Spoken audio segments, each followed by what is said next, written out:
Every Halloween is a curse upon this land. It is random, without warning, and with bloody consequences. It is ancient and has been around for centuries. This is the tale my papa told me, his papa told him, and his papa told him. This I give you as a warning, so pay attention and heed what I have to say. Samhain is an old holiday, the final harvest for our Celtic ancestors, lasted 3 whole days, and the end of the Celtic year. On these nights, the veil between our world and the other world is very thin. All manner of spirits may pass freely into our lands. Not all spirits and ghosts are bad, but the ones that are, well, they are the stuff of nightmares. Such is the entity known simply as Straw Man. Is it a spirit? One of the unsheely court? Or demonic in nature? No one really knows. Unfortunately, few victims survive the encounter. This story is about a random family living in the backwoods. It was a very quiet community of farmers, builders, and hunters from the old country. Individuals that live off the land and trusted each other with their lives. It was the final week of October, and a boy noticed an unusual thing out in the fields. He went home and asked his pa why he would put a scarecrow in an open field. The man shook his head and said he'd done no such thing. A scarecrow is only good near a garden. The next day the boy and his pa went to see the object, but it was gone. However, there was a perfectly sized hole in the ground, just right for a wooden post to fit in. Chores and farm work were done, as everything seemed normal. But the day after, the little boy saw a scarecrow again, this time in the garden. The same garden directly behind the house they lived in. The boy's pa did see the object, which looked much like a scarecrow. An old feed sack for his head, and stuffed with straw. Raggedy clothes covered the body as it hung from a post of wood. The pa did not like this prank that his son obviously had done. Angry, he tore the object down, stomped on it, and whooped his son, telling the boy he had more important things than playing with scarecrows in the yard. But the boy swore the scarecrow was not his. They would soon learn he was telling the truth.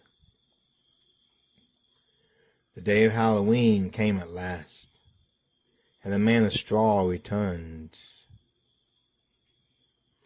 It stood defiantly on the porch, staring inside the house. Yes, I said stood, on 2 straw-filled boots. The mama saw it first. Standing still, she screamed for Pa. The man came running, shotgun in hand, and blasted a hole in the chest of the scarecrow. The sack, or head, looked down at the hole in the chest, and then looked back at the man's eyes. Glowing red eyes peered out from the sack, and sharp teeth could be seen in the mouth that was only empty moments ago. The straw hands, too, had changed, becoming sharp and jagged, resembling deadly claws.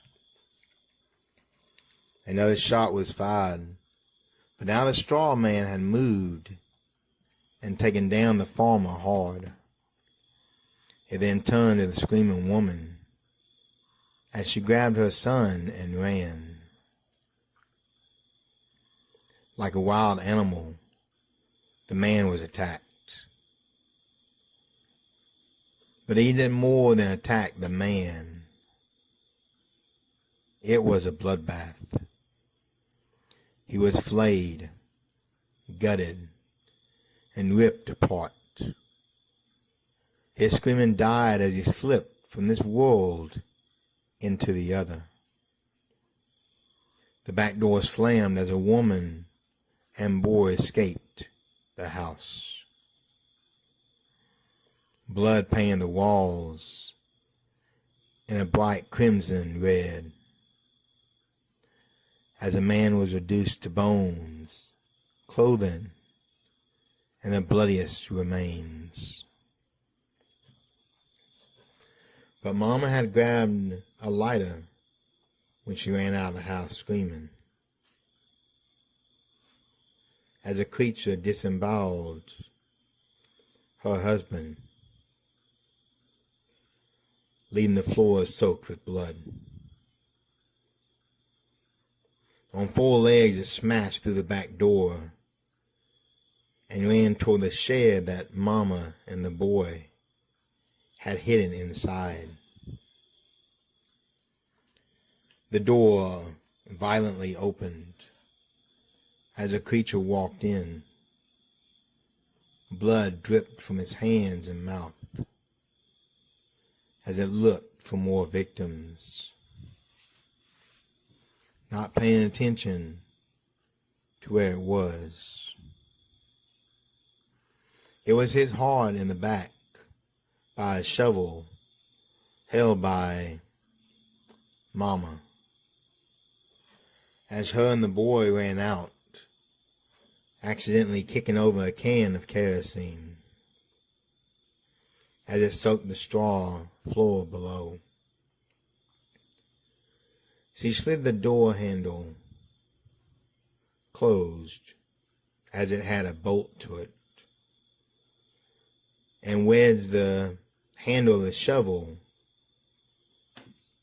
through a handle on the door, sealing doors shut in the process.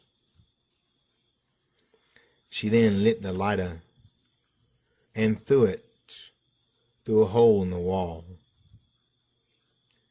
The lighter that fell on straw that had been soaked in kerosene. You see, this is where the kerosene, oil, and fuel were kept for the farmer and his equipment. And as soon as that lighter fell on that straw, the whole shed, made of wood, became an inferno. Screams could be heard from the shed as a clawed hand tore through the wooden door. It grabbed the woman, lifting her high by her chin, as a clawed hand pierced her chest, found the heart, and crushed it, leaving it inside her now lifeless body. It then tossed her into the inferno. The woman never had a chance to even scream. The boy looked up, tears filling his eyes. He stared at the bloody nightmare before him, knowing he was the next to die. He placed his hand in his face and cried even more. But the boy was not to be murdered or harmed. It stopped, hovering over the child, looked down and spoke.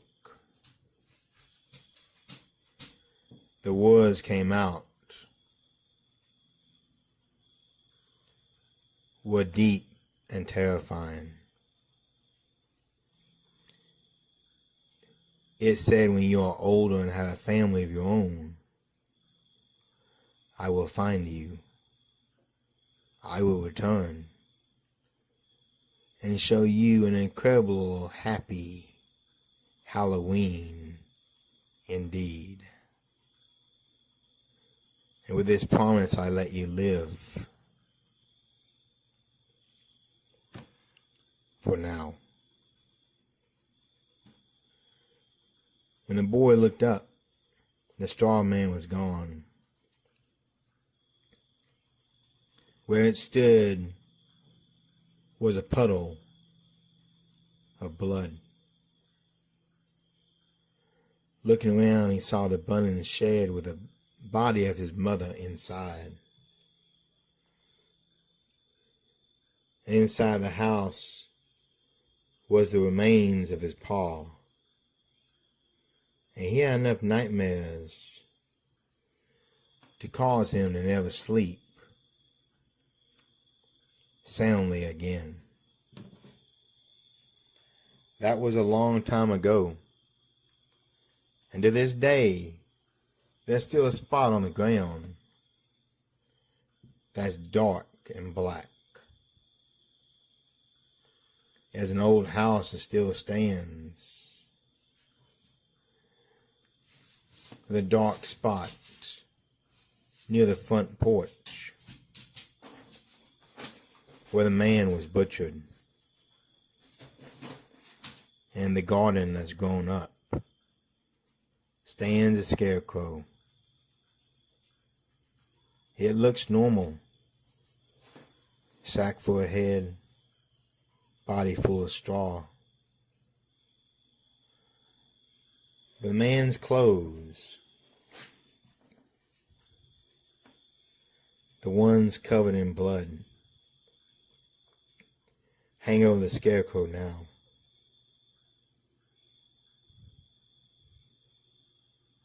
As it watches. Welcome to the Shadowlands. If you enjoy this tale and want to support their channel and the videos I make, I have a small favor to ask of you.